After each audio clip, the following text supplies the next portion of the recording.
अविनाशी नंदन का इस भाग में सभी का स्वागत है। गीता का अध्याय 2 श्लोक नंबर 20 आज हम लेने जा रहे हैं यहाँ पर। और मुझे मौका नहीं मिला आज भी बाहर जाने का, तो इसलिए मैं घर पे ही ये प्रोग्राम शूट कर रहा हूँ। तो जो श्लोक है वो कुछ इस प्रकार है। न जायते म्रियते वा कदाचित नायम भूत्वा भविता वा न भूयः अजः नित्यः शाश्वतः अयम पुराणः न हयन्ते हन्यमाने शरीरे।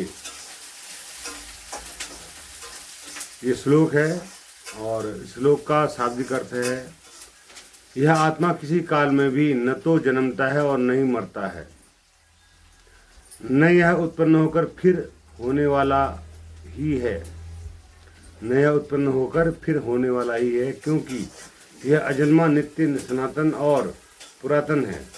शरीर के मारे जाने पर भी यह नहीं मारा जाता।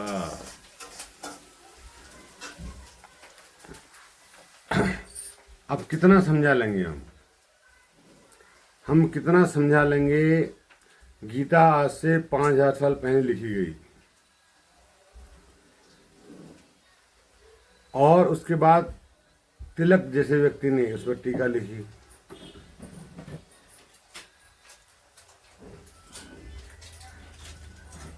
और कई महापुरुषों ने उस पर टीका लिखी।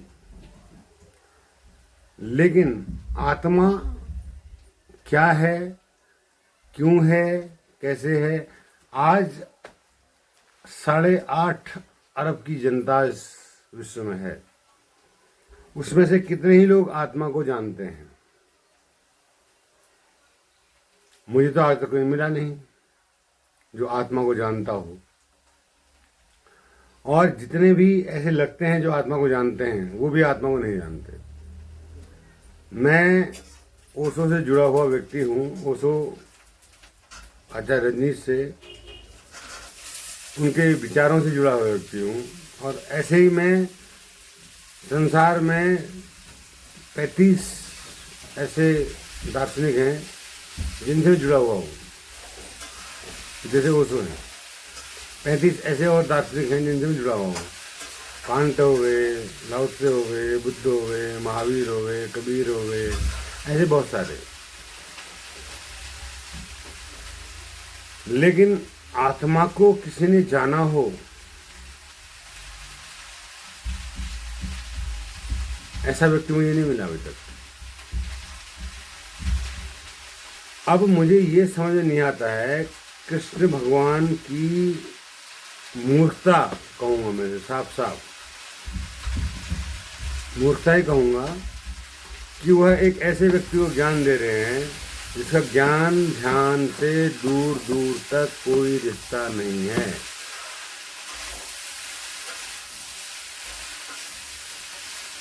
श्री कृष्ण को प्रेम करता है जरूर, प्रेम तो मैं एक दोस्त को भी करता हूँ, पर दोस्त की मैं हर बात नहीं मान लूंगा। सखा, अर्जुन के लिए सखा ही थे वो, भाई। और कृष्ण भगवान ने वो बात कह दी जो बात जंगल में बैठकर एक संन्यास्त व्यक्ति को समझानी चाहिए थी, उसको युद्ध के मैदान में कह दी। और मुझे तो ये लगा कि मात्र युद्ध को कराने के उद्देश्य से उन्हें सारी बातें कही, लेकिन जितनी गहरी बातें इसमें लिखी गई हैं वो अर्जुन के किसी काम की नहीं है। अब यहाँ पर जो कहते हैं कि यह आत्मा किस काल में भी न तो जन्मता है, आत्मा का कभी जन्म नहीं हुआ। इसका मतलब सृष्टि का भी कोई जन्म नहीं हुआ। आत्मा का ही जन्म नहीं हुआ तो सृष्टि का जन्म कहाँ से हो गया? और दूसरी बात, सृष्टि को पैदा करने वाला कौन हो गया? जब पैदा ही नहीं हुई, जब सदा ही थी, आत्मा सदा ही थी, सृष्टि सदा ही थी, तो उसको पैदा करने वाला भी कौन हो गया? ब्रह्मा विष्णु महेश कहाँ से आ गए? कहाँ से आ गई तीनों शक्तियाँ कि ब्रह्मा पैदा करने वाला, विष्णु पालने वाला? ये सब है पंडितों की चालाकियां। जो बौद्ध दर्शन के भारत में आने के बावजूद ग्रंथ लिखे गए ताकि लोग बौद्ध दर्शन की तरफ, अनिश्वरवाद की तरफ न जाएं और हमारा धंधा चलता रहे। ये धंधेबाज लोगों की लिखी हुई कहानियां हैं ब्रह्मा विष्णु महेश की। कोई ब्रह्मा विष्णु महेश कभी नहीं थे। जब आत्मा ही पैदा नहीं होती है, तुम्हारे ही कृष्ण कह रहे हैं कि आत्मा पैदा नहीं होती है और सृष्टि पैदा नहीं होती है, तो उस सृष्टि को पैदा करने वाला कहाँ से हो गया? ब्रह्मा कहाँ से आ गया? उसका संहार करने वाला कौन सा हो गया? और जो पैदा करने वाला, उसको पालन करने वाला कहाँ से आ गया? विष्णु। कितनी गलत कहानी बनाई गई है हमारे हिंदू धर्म शास्त्रों में, बहुत ही गलत कहानी बनाई गई है गीता के हिसाब से। नहीं मरता है और नहीं यह उत्पन्न होकर होने वाला है। उत्पन्न होकर होने वाला है, उत्पन्न नहीं कहता उसको। यह अजन्मा, जिसका जन्म न हुआ, वो नित्य, सनातन, सदैव, कंटिन्यूअस, परपिचुअल, पुरातन, पुराना से भी पुराना, पुरातन। शरीर के मारे जाने पर भी यह नहीं मारा जाता। शरीर मर जाता है पर यह नहीं मारा जाता। कौन नहीं मारा जाता भाई? यहां तो दुनिया में तुम देखते हो रोज लोग मर रहे हैं और किसी ने भी आकर ये गवाही नहीं दी मरने के बाद कि मैं जिंदा हूं, मैं अभी भी हूं। लेकिन इस बात की गवाही हमारे उत्तराखंड में देखने को आपको मिलेगी। यहाँ पर बहुत सारी ऐसी आत्माएं, बहुत सारे ऐसे देवता, देवी देवता होते हैं जो शरीर में, किसी अन्य के शरीर में आकर कहते हैं कि मैं अभी भी हूँ, मुझे ये चाहिए। उसकी डिमांड्स होती है। वो ऐसा नहीं होता कि उसकी कोई डिमांड ना हो। उसकी डिमांड्स होती हैं कि मेरी क्रिया करो, मेरा कर्म करो, मेरी पूजा करो, मेरा मंदिर बनाओ। कोई देवी आके सपने में कहे मेरा मंदिर यहाँ बनाओ, कोई देवता आके कहते मेरा मंदिर यहाँ बनाओ। शरीर में, सपने में तो अलग बात है, चलो झूठ मान लो उसको, पर किसी की बॉडी में आकर तुम कह रहे हो कि मेरा मंदिर बनाओ, तभी दुख दर्द दूर होंगे तुम्हारे। दुख दर्द भी देते हैं वो लोगों को। यहाँ तो ये होता है, हमने देखा है। तो इसका मतलब क्या हुआ? आत्मा अनित्य है, अजर है, अमर है। लेकिन उसका विज्ञानमय कोष, यानी कि जो ज्ञान का कोष है, वो जैसा आपने शरीर में बना लिया वैसा ही आगे रहेगा। उसमें कोई बदलाव नहीं होने वाला। आगे आपको बिना शरीर के कोई ज्ञान नहीं मिलने वाला।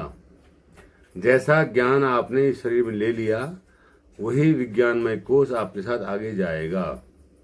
आपको नया ज्ञान नहीं मिलेगा।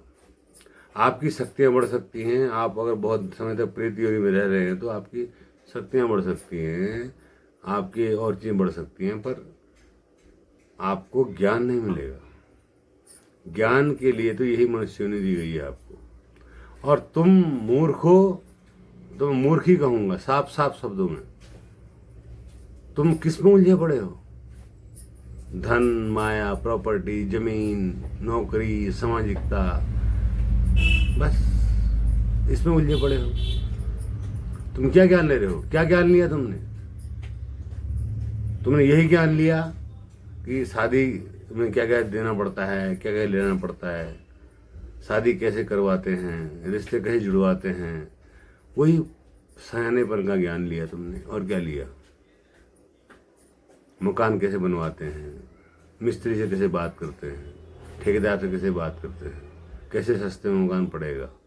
ये तुम्हारा ज्ञान है, इन दो कौड़ी का ज्ञान। जो ज्ञान यहीं रह जाएगा। जो असली ज्ञान है वो तुमने लिया ही नहीं, उसकी तरफ तुम कभी गए ही नहीं। अब गए ही नहीं अगर उसकी तरफ, तो विज्ञानमय कोष तुम्हारा खाली का खाली रह गया। और उस कोष को जब तक भरोगे नहीं, तब तक आनंदमय कोष में जाता छलांग लगेगी नहीं, तब तक जाओगे नहीं। तब तक आनंदमय कैसे हो जाओगे? मुझसे कल एक हमारे मित्र कहते हैं तुम करोड़ों में एक हो। मैंने करोड़ों में नहीं, अरबों में एक हूं मैं। तुम पूरी दुनिया में टॉर्च लेके ढूंढो, जो मुझे साथ में मिल जाए तुमको, तो बताना मुझे।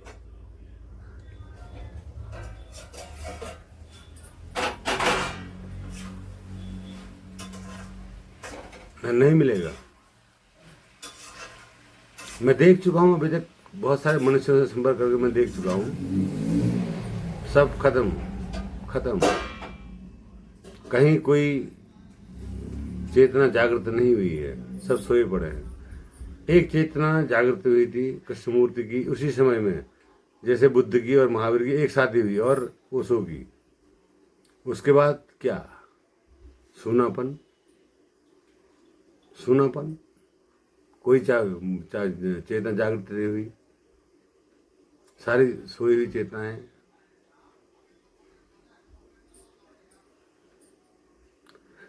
तो कृष्ण कहते हैं कि अजन्मा है। अजन्मा अगर है तो नियंता भी कोई नहीं है, तुम्हारा ब्रह्मा विष्णु महेश झूठा है। अजन्मा है, आत्मा अजन्मा है। आत्मा को जन्म नहीं हुआ। जब जन्म ही नहीं हुआ तो सृष्टि का भी जन्म नहीं हुआ, तो सृष्टि को बनाने वाला कैसे हो सकता है? तो किसी को भी बनाने वाला कोई नहीं है। मैंने ये बात कई वीडियो में कही है आपसे, मैं फिर से कहता हूं कि आपको बनाने वाला भी आपके माँ बाप नहीं है। अपनी माँ से पूछो जरा जाके, मेरी नाक कैसे बनाई तूने, मेरा होंठ कैसे बनाया तूने, मेरा कान कैसे बनाया, मेरा सर कैसे बनाया? तुम्हारी माँ को पता है जो सब बातें कैसे बनाया? वहाँ तो गर्भ में एक अणु से दूसरा अणु मिला और सब स्वतः हुआ। तो बनाने वाला कौन है? तुम स्वतः हो। तुमने स्वयं को बनाया। जैसे तुम्हारे कर्म थे, जैसे तुम्हारा प्रारब्ध था, उसी हिसाब से तुमने शकल ली, उसी हिसाब से तुम्हें अकल मिली, उसी हिसाब से तुम्हें ज्ञान मिला, उसी हिसाब से तुम्हें सब कुछ मिला। लेकिन तुम्हारी स्वतंत्रता प्रकृति की तरफ से दी गई, मनुष्य को जो सबसे बड़ी स्वतंत्रता है वो है विचार की स्वतंत्रता। आप विचार करने के लिए स्वतंत्र हैं। कोई ऐसा व्यक्ति नहीं है जो आपको विचारों में गुलाम बना सके, विचारों को गुलाम कर दे। अब तुम गुलाम कैसे हो जाते हो? परिवार के। परिवार के गुलाम आप कैसे हो जाते हैं? परिवार अपनी जगह है, तुम नहीं भी रहोगे तुम मर भी जाओगे तो तुम्हारा परिवार आराम से खाएगा, हंस के खाएगा। तुम्हारे मरने से तुम्हारे परिवार को कोई फर्क नहीं पड़ने वाला। थोड़े दिन उन्हें कष्ट परेशानी होगी, उसके बाद उनको एक आदत पड़ जाएगी दूसरे ढंग से जीने की। मैंने कई एग्जाम्पल देखे हैं जहां पर कोई दिक्कत नहीं है। कोई मर जाता है तो सब कोई, मतलब तुम्हारे होने न होने से तुम्हारे परिवार को कोई भी फर्क नहीं पड़ता है। इस बात को अच्छे से जान लो।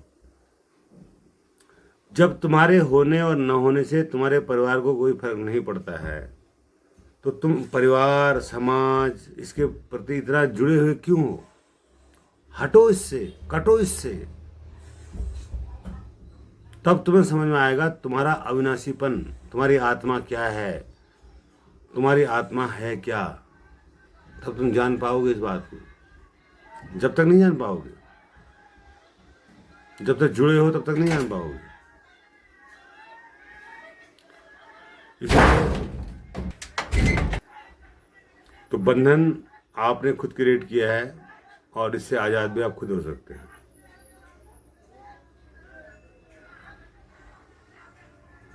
मैं ओशो की तरह या कृष्णमूर्ति की तरह कोई कहानी नहीं कहता हूँ, क्योंकि मेरा अपना स्टाइल है, मेरा बोलने का अपना तरीका है, मेरा बोलने का अपना स्टाइल है। मैं कभी किसी को कॉपी नहीं करता। तो मैं आप लोगों से कहना चाहूँगा कि आप अगर आपने उस आत्मा को जानना चाहते हैं जो कभी न पैदा हुई, अजन्मा है, उस अजन्मे को जान लो एक बार, तुम भी फिर अजन्मे हो जाओगे। अजन्मा मतलब आत्मा, तुम भी आत्मा हो जाओगे। परमात्मा जैसा कोई कुछ नहीं है, ये ध्यान रखना। परमात्मा जैसा कुछ नहीं है यहाँ पर। जो अजन्मा है वही आत्मा है, वही सब कुछ है। कोई भगवान कहीं नहीं है, कोई भगवान आपके ऊपर देख नहीं रहा आपको तुम क्या कर रहे हो करके। तुम्हारे कर्मों का हिसाब तुम खुद ही रख रहे हो। तुम एक ऐसी टिपिकल मशीन हो जहाँ पर चैतन्य भी है और शरीर भी है, पंचकोश शरीर है आपका, सारा डाटा आपके अंदर मौजूद है। इस सृष्टि के निर्माण से लेके इस सृष्टि के विनाश तक, फिर पुनः सृष्टि के निर्माण से लेके पुनः सृष्टि के विनाश तक, जितनी भी सृष्टियाँ बनी हैं अभी तक, उन सब का डाटा मौजूद है आपके अंदर। पर उसकी कोई ज़रूरत नहीं है। ज़रूरत है किस चीज़ की? ईर्ष्या, राग, द्वेष, काम, क्रोध, मोह, लोभ, इसको हटाकर देखने की, इसको हटाकर देखने की जरूरत है। तब सत्य का बोध होगा। तो चलिए मिलते हैं अगले वीडियो में। तब तक के लिए सभी को नमस्कार, प्रणाम, शब्बा खैर, अल्लाह हाफिज़।